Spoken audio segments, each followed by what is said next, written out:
Welcome to this edition of Tuesday Talks with Twyla. Today we're talking about motivation. This is one of these concepts that I feel is misunderstood or misconstrued. So I'll often hear my clients or even friends or family members talk about motivation like it's something that we need to go find, that we need to just get, or we either have it or we don't.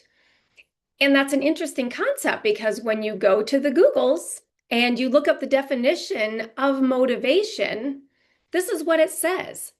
It's an internal or external force that drives a person's desire, behavior, and persistence to act.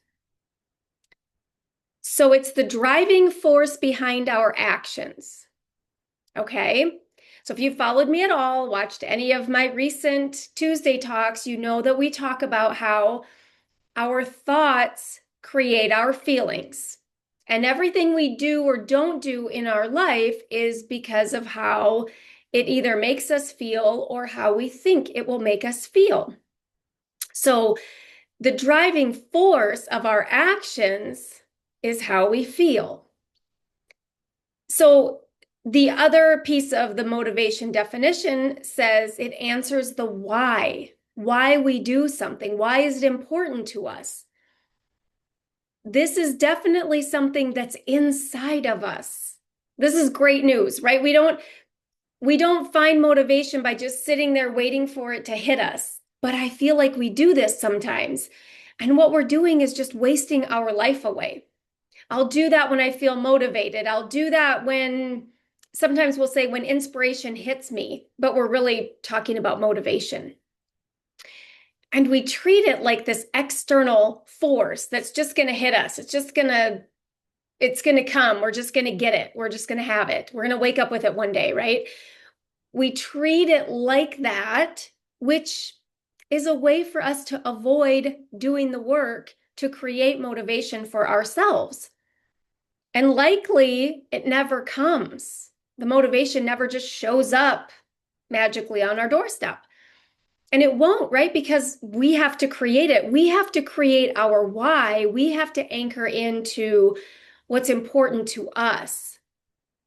It's our inner drive, and that comes from our why, which comes from our values, our desires, what we want, what's important to us. All of that's inside of us.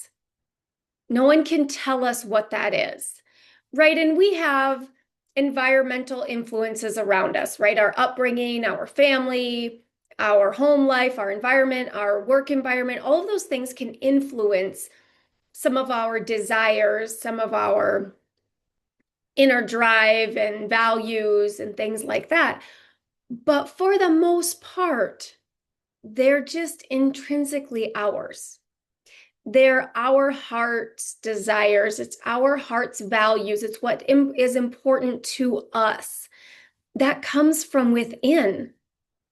And if it's influenced from something outside of us, that can create some of that false desire, some of that thinking that we want it because someone else thinks we should want it, right? We have to want it for ourselves because it's important to us for our reasons, for the reasons that we love, that create joy and excitement inside of us. It's ours. And sometimes we look outside of us because we have those influences or we hear things around us and we might get ideas about things that we desire. And it's like, oh, yeah, I like that. I would like that. And so there is that external influence, but it either aligns with you and your values or it doesn't, right? And only you can decide that. So if it's something that you're doing just because your friends are doing it or your coworkers are doing it, but it doesn't really align with you, you'll know that, right? You'll feel that.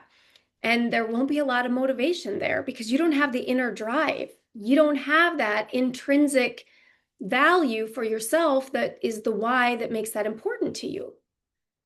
So it comes from within, which some of us might think is not great news because then the work is ours to do. But the alternative is if it comes from outside of us, when is it coming? When is the train going to show up and deliver my motivation? When is it going to get here? Where do I find it? How do I get it? If it's something outside that we're going after, we're going to be chasing forever, right? And how many of us are doing this? How many of us are chasing where we think that might be? Where's the motivation hiding? Where is it at? Maybe I'll find it here. Maybe I'll find it there. And we're looking in the wrong place. We're chasing things that at the end of the road is not a pile of motivation. We're running actually in the wrong direction, right? In the opposite direction. We're running away from ourselves, which is where the answers are, which is where the inner drive is, where our why is, where our driving force is.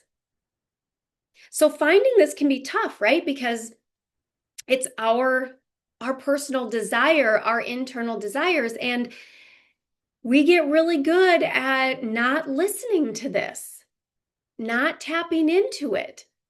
And for whatever reason, but it seems like at the point that we get to the middle of our life, we tend to stop listening to that whisper, to those desires. And for a lot of us, that happens because at some point in our life, we've had to shift our perspective and stop asking what we want because we're taking care of someone else, or we feel like we've accomplished whatever that was, and then we're there, right? We've arrived. And then what? Right? So if you didn't have the change in perspective where you've had to take care of someone else, like children or aging parents or whatever that would be, that would shift your perspective in I can't focus on what I want right now. I want this, so I don't want to say that it isn't something we want. We do want to take care of our children. We do want to change our focus or our aging parents. We do want that. But at that time, we stop asking ourselves, what do I want? And we stop like going after our own goals and accomplishments during that time. Or if you don't have that shift in perspective, you've accomplished whatever it was, the dream job, the career, the schooling, and then the career and maybe advancement and whatever, and we've arrived, we've gotten there. And then what? Then where's the motivation for the next thing? And I think that sometimes we just get to that middle age or that middle of our life and we feel like, okay, we should coast. And yet we're not content with that. We're not content with just coasting. And so we have that internal conflict, right? Because we're humans, we're designed to evolve and constantly be learning and growing and evolving. That's our human nature. So when we think we've arrived and we're just coasting, we're actually pretty bored, uncomfortable, discontent, right? And then we can't find our inner drive. We can't find our inner desires, our values, the things that are important to us, because we've gotten disconnected from it. We've stopped doing that. We've stopped asking. We've stopped getting curious and exploring. What do I want to be when I grow up, right? Like we spend all of our youth trying to figure that out. Dreaming and imagining what does my heart's desire say? What do I want to do? What do I want to accomplish, right? That's always the focus in our youth until we get to a certain point. So it's interesting. There can be a couple of driving forces in the definitions. So internal, it's that personal interest, joy, or excitement of doing the activity. Again, if the motivation is the feeling and the feeling comes from our thoughts, we get to change that. We get to decide what that is. And an external driving force would be rewards or alternatively punishments or avoiding a negative consequence. So I think this is sometimes where we think that the motivation comes from outside of us, right? If you're trying to accomplish something, either a promotion or a personal goal, and there's a reward or there's some sense of accomplishment, or if, it's at work and the goal is to succeed so that we don't fail and maybe lose our job or get fired, there's some punishment or negative consequences. So then we associate some of that external, right? But what makes those things, the reward, actually a reward for us, or the alternative considered a punishment or a negative consequence? What differentiates that for us? Our thoughts about it, right? Because some people wouldn't consider a certain thing a reward or worth it to do or attempt to do whatever to get that reward. Like it's not enough. And for others, the punishment or negative consequences isn't enough to prevent us from doing something, right? Obviously, like breaking the law, you think of things like that. There's still plenty that do that and they face the negative consequences. It's not enough of a deterrent. It's based on our thoughts about it, about the reward or about the punishment. Again, all within our control. So if we want to create what's perceived as an external reward, we just have to have better thoughts about that, about what we consider to be a reward. What would be considered a reward to me? And I have better thoughts about that. And that's what drives me to want to accomplish it, because I want that reward. I want that thing. I want to feel a certain way when I accomplish it. I want to feel like I've done this major thing, or I've received this prestigious award or reward. Right? There's my own thoughts and feelings about it, around it, right? That I create for myself. And some of that might be that you've, been in the environment of someone else that thinks that's a big deal. And so then you're like, yeah, me too. Or it gives you the idea of wanting to accomplish that thing. So that's somewhat external, but it might influence you a little, but you still you're either aligned with it or you're not. And so that comes from within. It's all within. It's all within us. That's such great news, right? Because if it's not, you're just sitting there at the train station waiting for the train to come in with your pile of motivation. And it never does. And in the meantime, you're just existing. You're not living, you're just existing. Just sitting there waiting for it to happen to you. Happen to you, right? You're just waiting for it to happen, waiting for it to come, waiting for it to arrive. So I thought this was interesting when I was reading through that the thing that's better than motivation is discipline and consistency. And how it references motivation is fleeting. That motivation is fleeting, and discipline and consistency is the framework to keep us going when we don't feel inspired. And so discipline and consistency, right? Discipline is just having that where I do it anyways, having the discipline to do it even when we don't want to. Again, that's a thought, right? I'm going to do this even if I don't feel like it. I've decided I'm going to do it. And the consistency is the showing up regularly, right? The consistent action, the consistent behavior. And so paired with discipline, I decide I'm going to do it and I just keep doing it. Even if I don't feel inspired, even if my motivation is considered fleeting, right? And it's all pointing back to what we're thinking and feeling, all within our control. And that's what's better than motivation. So better than the internal drive and our internal why is this discipline and consistency. I do it anyway, even if I don't feel inspired, and I just keep showing up. That's interesting, right? I find that very interesting. I find it a little bit contradictory. But if you struggle to align with your why or tap into what is important to you and your values and your desires, or listening to that, you can also just decide to do the thing no matter what. So if it's exercising and, controlling your diet, and by diet, I don't mean like a diet, but I just mean the way that you eat. if you just manage your activity and the food that you put into your body, and you have discipline and consistency, so you do it even when you don't want to, and you're consistent with it. So I eat healthy regularly, right? That's how you accumulate the small steps towards the bigger goals, right? Health isn't accomplished because you skip one cookie. Health is accomplished because you don't eat cookies every day. You eat them maybe once a month, right?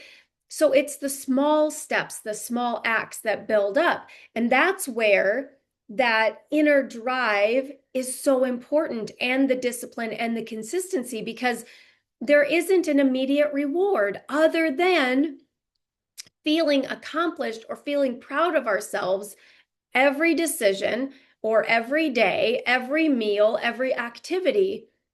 We have to create that for ourselves, because it's not like there's, if you compare like the fitness side of it to like running a 5K and you have crossing the finish line, you don't have that every time you finish your workout. But you can create that for yourselves. You can be high-fiving and so proud of yourselves and proud of yourself. And I did it today. I completed my workout. I showed up. The reward that you create for yourself is just like I said, it's what you make it mean. It's the thoughts you have about it. It is important to you. It's your inner drive. It's your reason why. And what is the why? Just to say you did it? No, that's one step towards something bigger, right? But there has to be something in that moment. There has to be something that drives the action in the moment. And sometimes it just is discipline. I'm going to do this even if I don't feel like it. The consistency is I show up even when I don't feel inspired. I don't feel like getting up when the alarm goes off, but it's non-negotiable. I'm doing it anyways. I'm not waiting to, my alarm goes off and laying there waiting for motivation to strike so I can get out of bed. Nope, I've already decided I'm going to get up. And my trick to that is I don't entertain any other thoughts. I don't lay there and be like, oh, do I want to work out today? I wonder if I should get up right now. I don't. The night before, I have my clothes set out, I have my alarm set, and when it goes off, I'm going to get up. There's no discussion, there's no negotiation at that point. I've decided.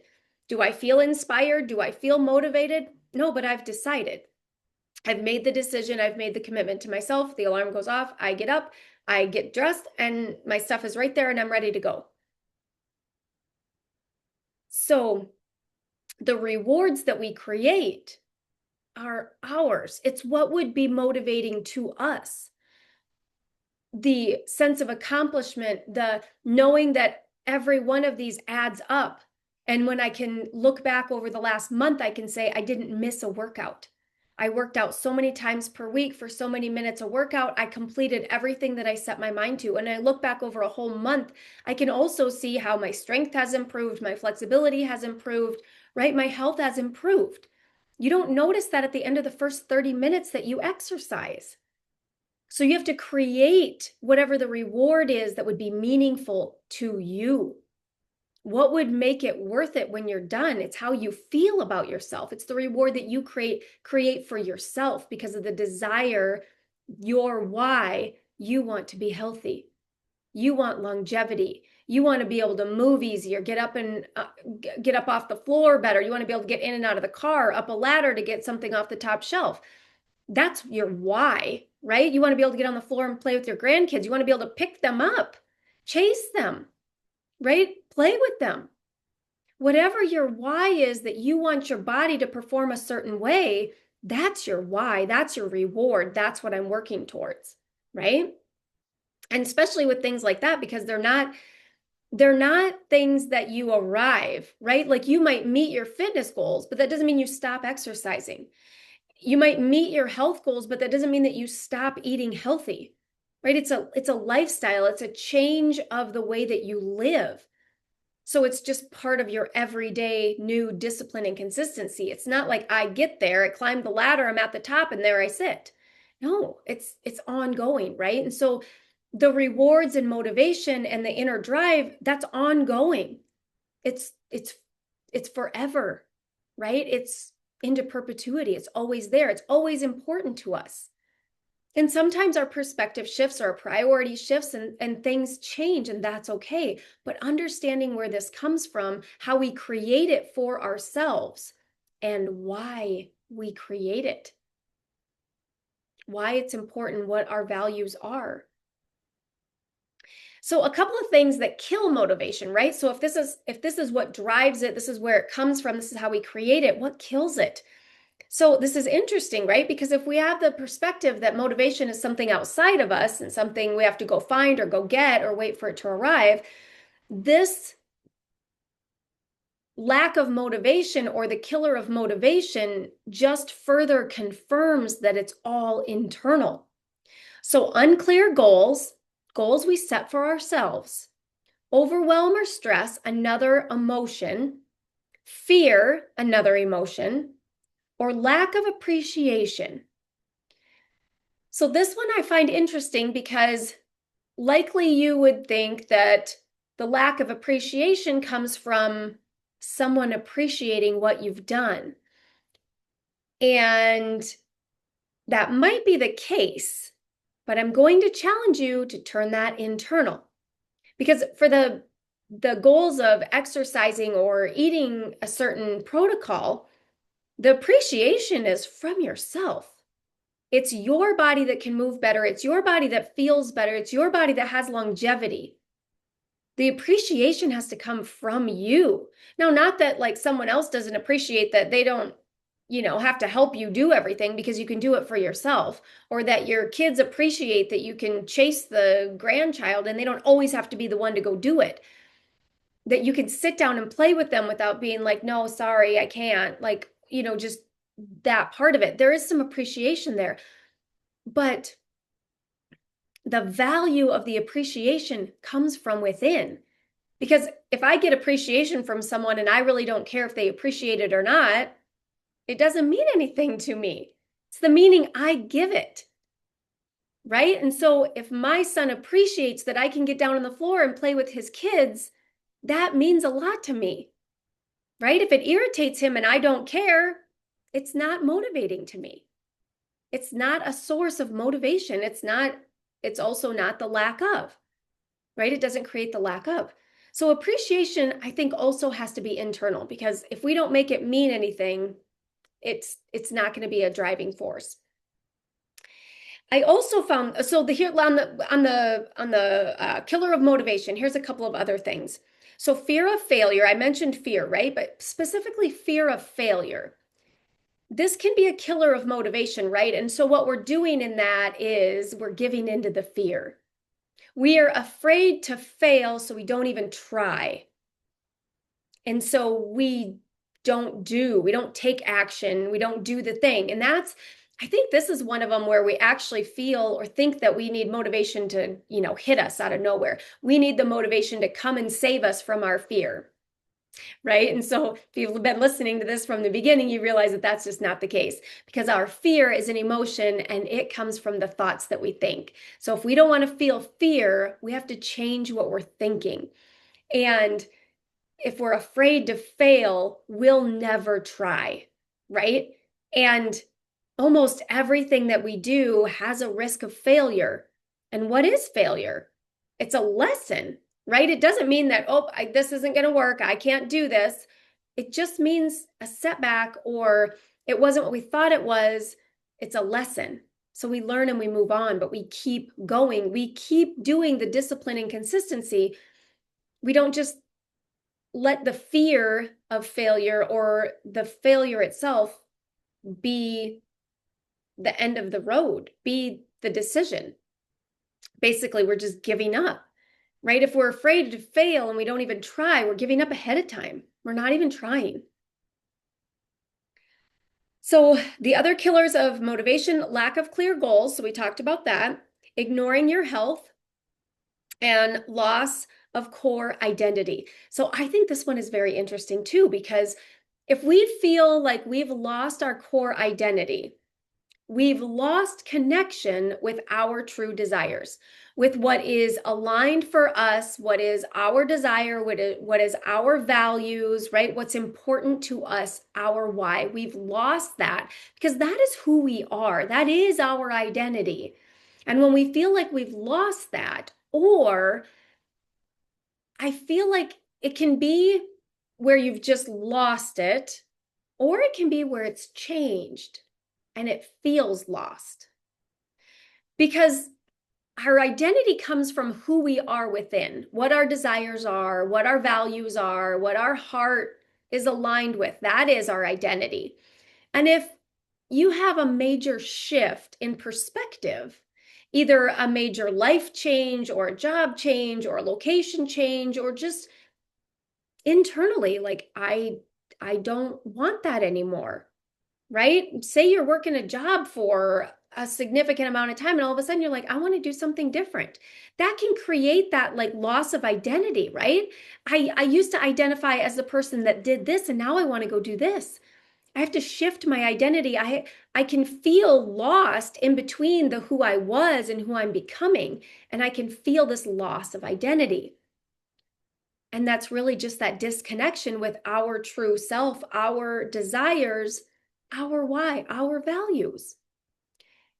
And that's all interconnected, right? You can see how this is all connected and how all of these pieces fit together. And so the lack of and the having of it, that's where it all comes from our desires, our driving force, our why. That is what motivation is.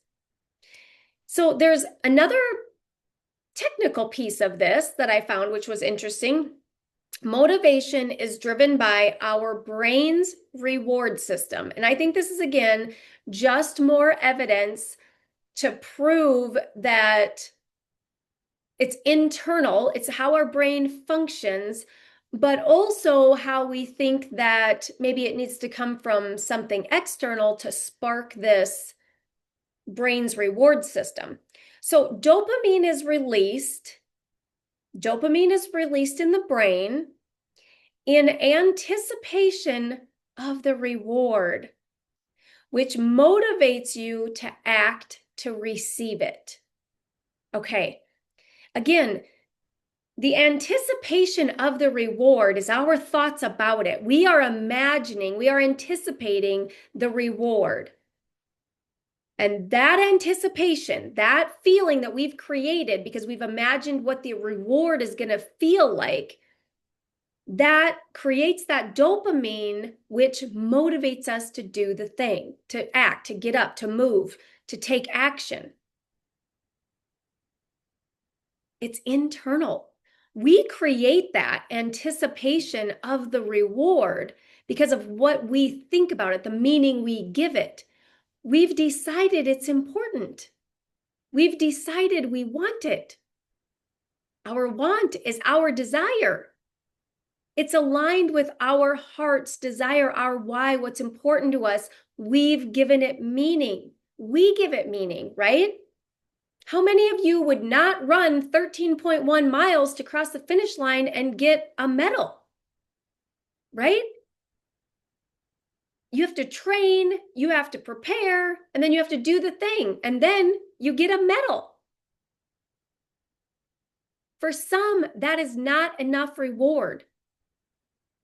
So the meaning that we give, obviously that's not why you would do all of that, right? It's the sense of accomplishment, the anticipation of how great you're going to feel when you can say, I did that.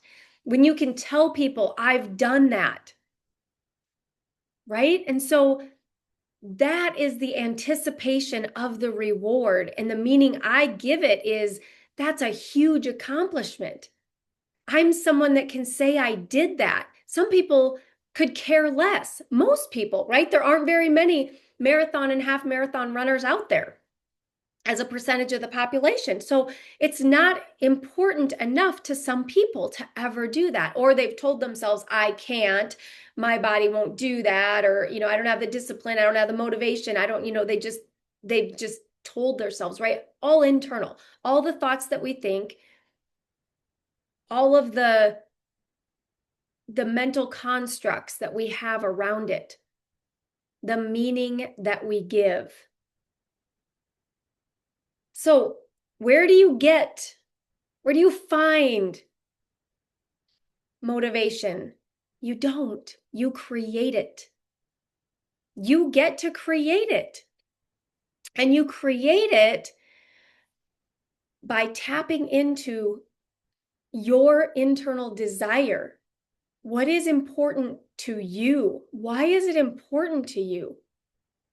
A fun exercise that I think I actually got this from, and I don't know if he created this, but from Matthew McConaughey a year or so ago when he did kind of like this, I don't know, it was kind of a self-development course, I guess you would call it. And he had an exercise where you asked yourself why 7 times deep. And you just keep asking, why is eating this way important to me? Because I want my body to be healthy. Why is that important? Because I want to feel better. Why is that important? Because I want to enjoy life. Why is that important? Right? And you just keep asking why 7 times. And you just keep getting more and more granular. You just keep getting deeper and deeper and more specific. What is your why? What is your heart's desire? That is how you create the motivation to do whatever the thing is. And you pair that with discipline and consistency, and you do the thing no matter how you feel about it. You do it when you don't feel inspired.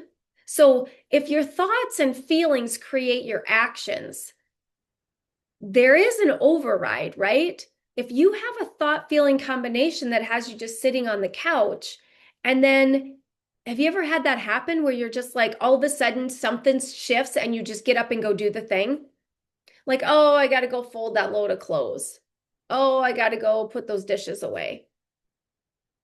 And while you're entertaining that thought, you're not doing anything, right? You're not doing the action. You're just sitting on the couch, dreading, thinking of all the reasons why you don't want to go fold the clothes, don't want to go put the dishes away.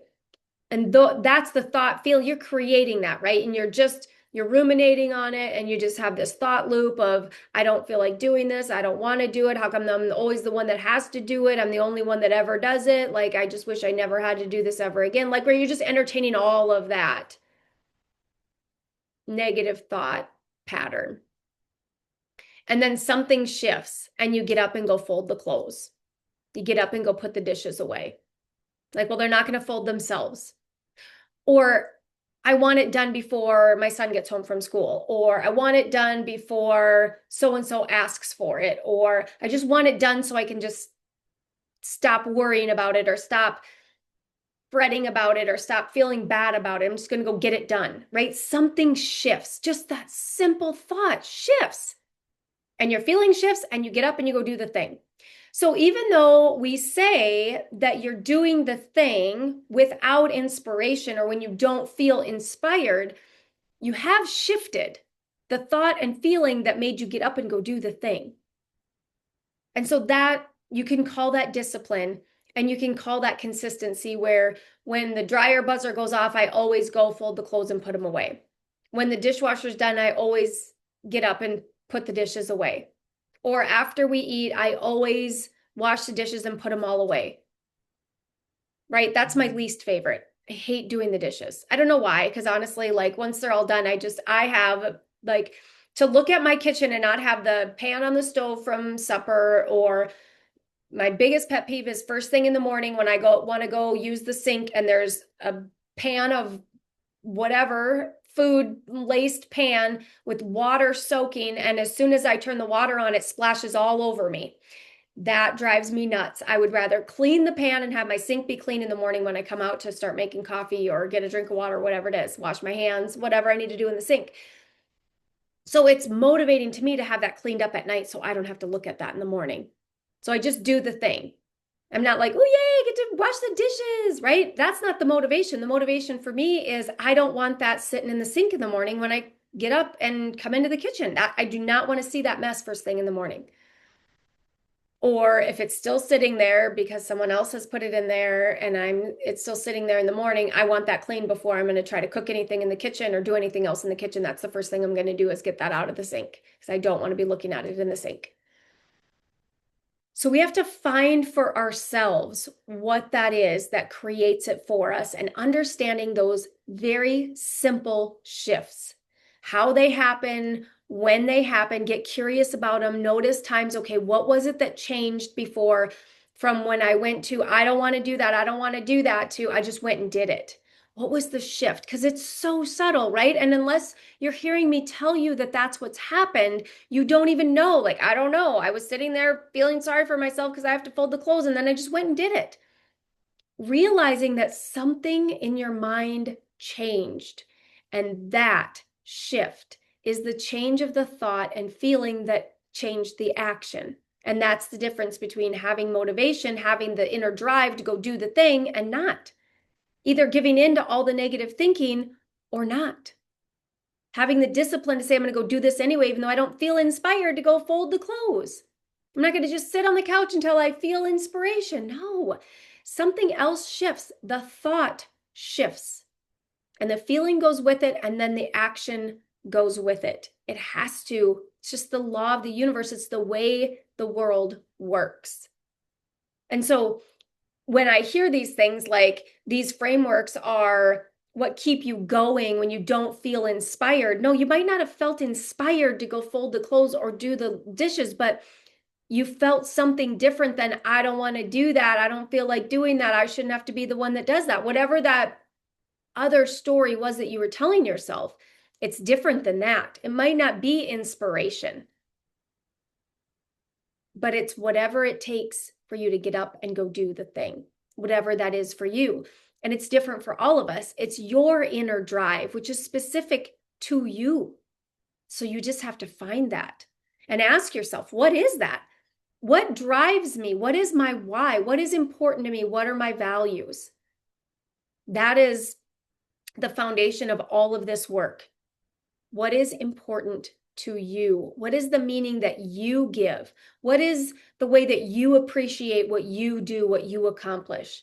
All of that's internal. And sometimes if it just makes us feel so good that someone else has appreciated what we've done, we can use that. But it's the meaning, but understand that it's still coming from you. It's the meaning you give to their appreciation. It makes you feel good about yourself because they feel good about you. They appreciate what you've done and that makes you feel good. That's important to you. That's your inner drive. What is important to you? Always tap into you because that's the only thing we have control over.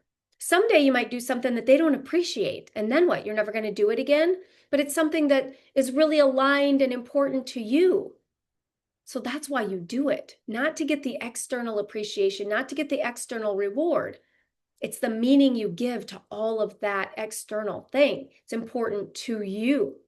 It's your inner drive. It's your inner values. What is that for you? Get curious and figure that out. That's how you create the motivation.